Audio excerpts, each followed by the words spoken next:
Joe, the king of the workers of the world. Hi, folks.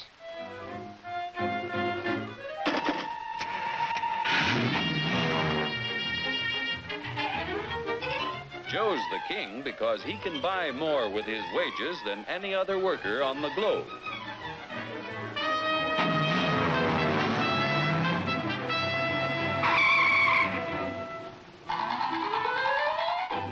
Now, what makes it possible for Joe to earn such a good living? He's no smarter than workers in other countries. Are you kidding? He's no stronger than workers in other lands. Oh, yeah? Well, just watch me.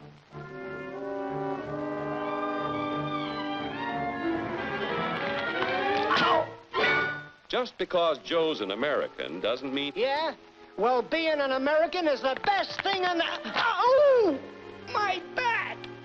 Sure, being an American is great, but how could you be superior to any foreigner when you or your folks might be any one of a dozen different races or religions? So, if you're no Superman, it must be the American way of doing things that makes you the luckiest guy in the world. I don't think I'm so lucky. You don't? Well, let me show you. Hey, what's that gadget? Television? No, it's a time machine. Just pull that lever. You'll see how people worked 100 years ago. Hey, this I like. Oh, that's too far back. Try again. We want to stop at 1850. Who's the character? That's your grandfather, Joe. Oh. He had to work 69 hours a week to earn a living because he had only inexpensive hand tools and his own strength to help him make things. Your grandfather was a powerful man, yet his strength equaled only 1/10 of a horsepower. You have hundreds of horsepower in this costly giant of a machine to multiply your strength and efficiency 1,000 times. This makes it possible for you to earn more than any worker in history.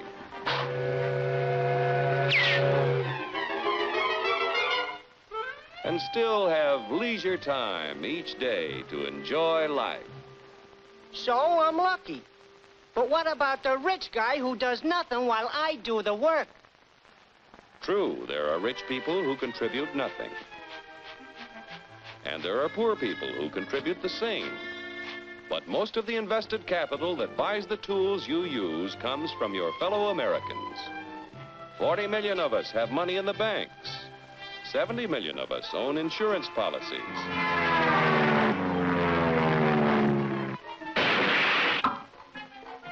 Over 15 million of us invest savings in corporation stocks and bonds, which help to finance industry. Each year, the people of America invest billions of dollars to create new plants and equipment. This invested capital buys the tools which make a man's labor worth more because he produces more.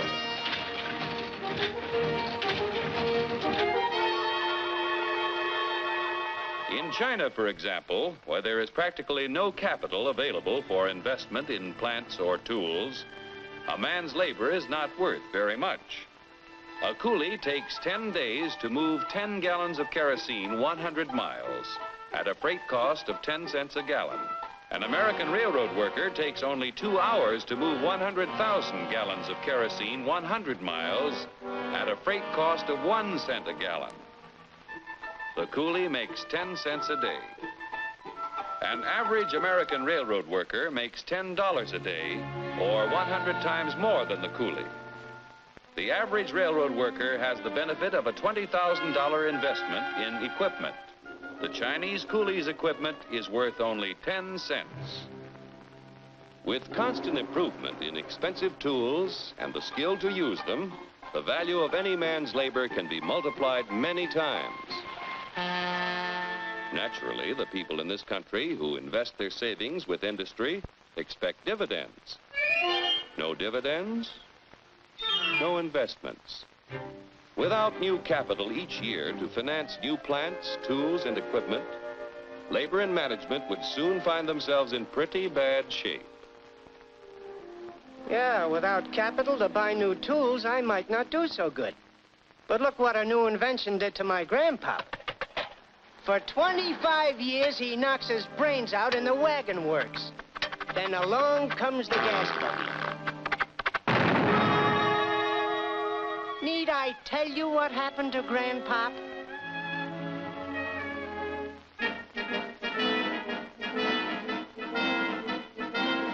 The history of our country proves that new inventions create thousands of jobs for everyone they displace. So it wasn't long before your grandfather had a better job at more pay for less work. Our industrial progress is largely the result of the competitive struggle between companies to capture the market to increase profits. Huge sums are spent each year to make a better product to sell for less. Yet, regardless of how much money is spent to develop a new idea, there is often failure. When research proves successful, everyone shares in the accomplishment. The business which fails to give the consumer as much value as a competitor gives often goes bankrupt. However, on a national scale, competition gives the greatest good to the greatest number by continually producing more and better goods at lower prices.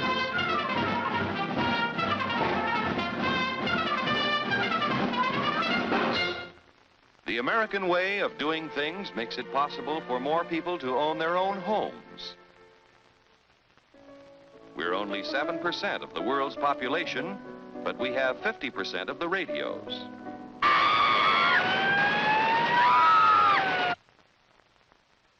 We have 54% of the world's telephones.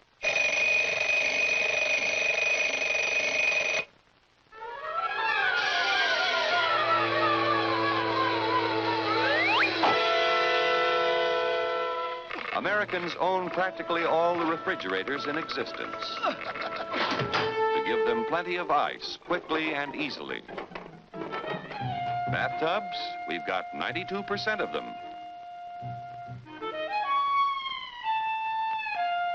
Most of us have the leisure time to enjoy the peace and quiet of the beautiful countryside as we drive about in 72% of the world's automobiles.